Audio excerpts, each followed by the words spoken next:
Bertemu lagi dengan Dongeng Kala Merdeka. Selamat mendengarkan.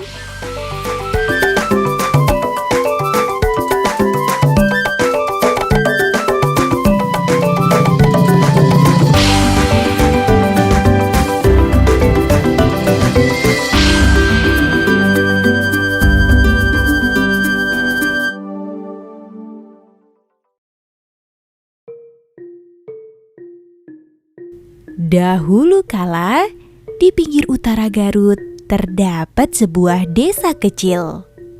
Kebanyakan penduduk bekerja sebagai petani.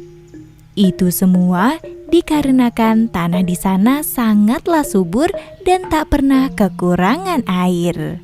Maka sawah-sawah mereka pun selalu menghasilkan padi yang berlimpah. Meski begitu, para penduduk di desa masih hidup miskin dan kekurangan.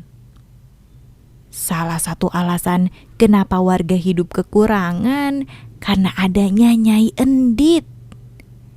Iya, Nyai Endit itu adalah tengkulak yang licik. Di saat panen, seluruh petani di desa itu harus menjual padi kepada Nyai Endit. Jika ada yang berani menjual ke tengkulak yang lain, maka Nyai Endit akan menyuruh anak buahnya untuk memberi pelajaran kepada petani tersebut. Teman-teman, hasil panen dari para petani dibeli Nyai Endit dengan harga yang sangat murah. Kemudian semua padi itu akan ditaruh di rumahnya yang mewah dan megah, tepatnya di lumbung padinya yang sangat luas. Nah, saat pasokan padi para warga mulai habis, mereka mau tidak mau akan membeli kembali kepada Nyai Endit dengan harga yang lebih mahal. Para warga tidak bisa berbuat apa-apa karena Nyai Endit pasti akan meminta anak buahnya untuk melawan para warga jika ada yang berani melakukan protes.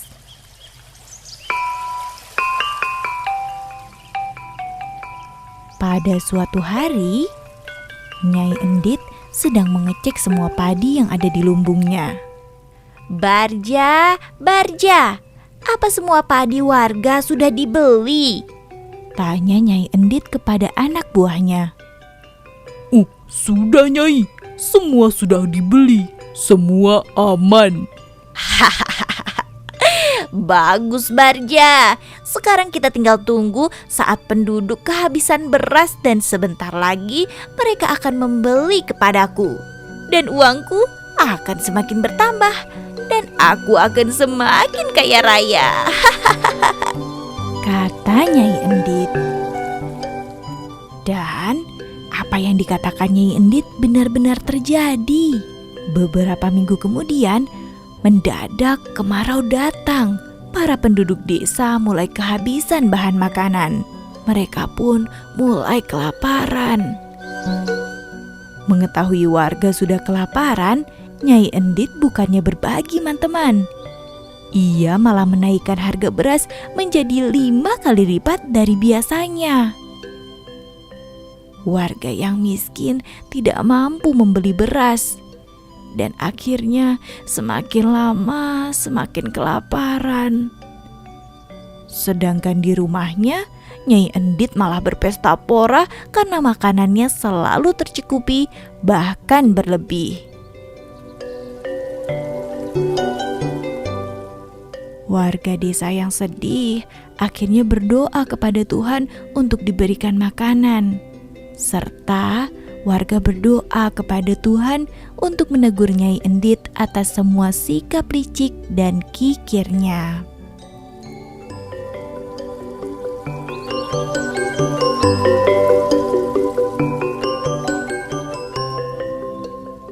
Hingga akhirnya doa dari warga pun dikabulkan oleh Tuhan.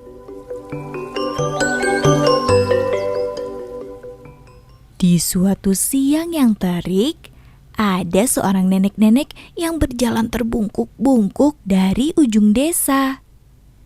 Ia terus berjalan melewati pemukiman warga. Selama berjalan, sang nenek merasa sedih melihat warga desa yang terus kelaparan. Nenek pun sadar ini semua disebabkan oleh seseorang. Dan kemudian nenek bertanya kepada salah satu warga. Bu, apakah ibu tahu di mana rumah Nyai Endit? Oh iya Nek, saya tahu. Di sana adalah rumahnya Nyai Endit. Rumahnya rumah yang paling besar ya Nek. Baiklah, terima kasih. Tapi sebelumnya, tolong kabari seluruh penduduk untuk bersiap-siap. Karena sebentar lagi akan terjadi banjir di desa ini. Maka segeralah pergi dari desa ini, kata sang nenek mengingatkan. Percaya tidak percaya, sang ibu pun hanya bisa mengangguk. Dan ia mulai berjalan mengabari para warga untuk segera bersiap mengungsi. Sedang nenek melanjutkan perjalanannya menuju rumah Nyai Endit.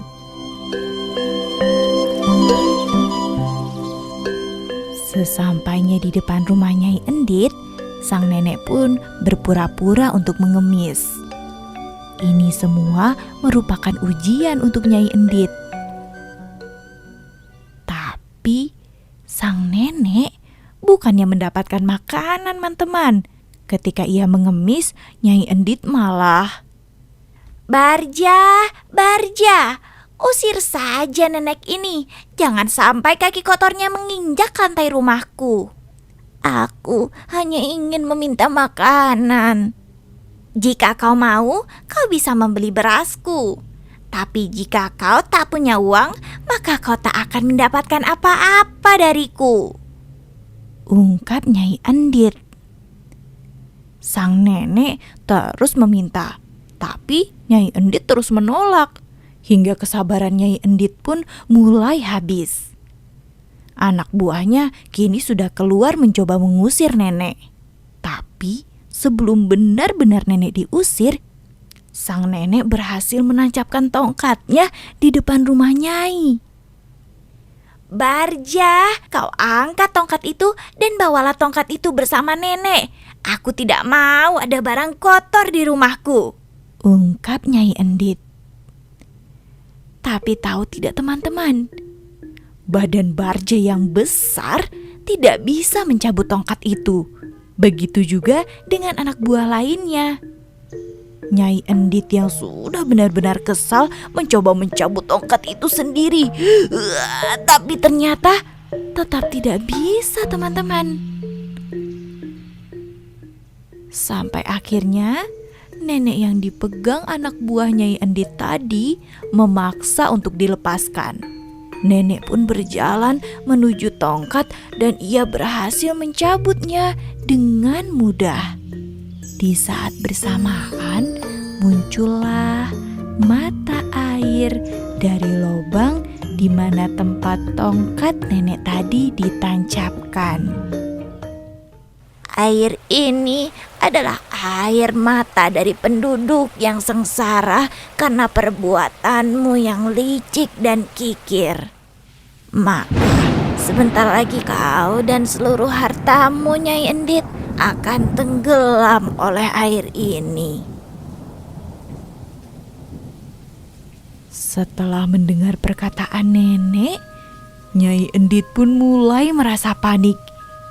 Ia meminta semua anak buahnya untuk menyelamatkan harta benda yang ia miliki. Di saat Nyai Endit sedang sibuk menyelamatkan harta benda yang ia miliki, luapan mata air sudah tidak terbendung lagi. Semakin lama semakin besar dan perlahan menenggelamkan rumah Nyai Endit beserta segala isinya, termasuk Nyai Endit dan para anak buahnya.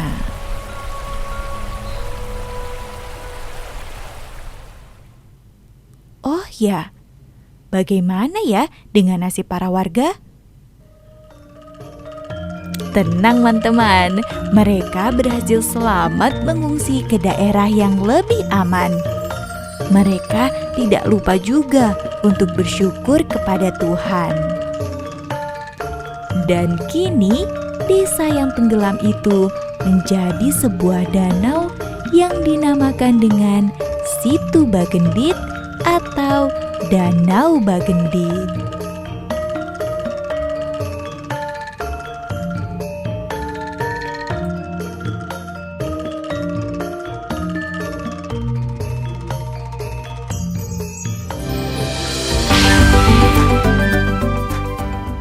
Sampai bertemu di episode selanjutnya.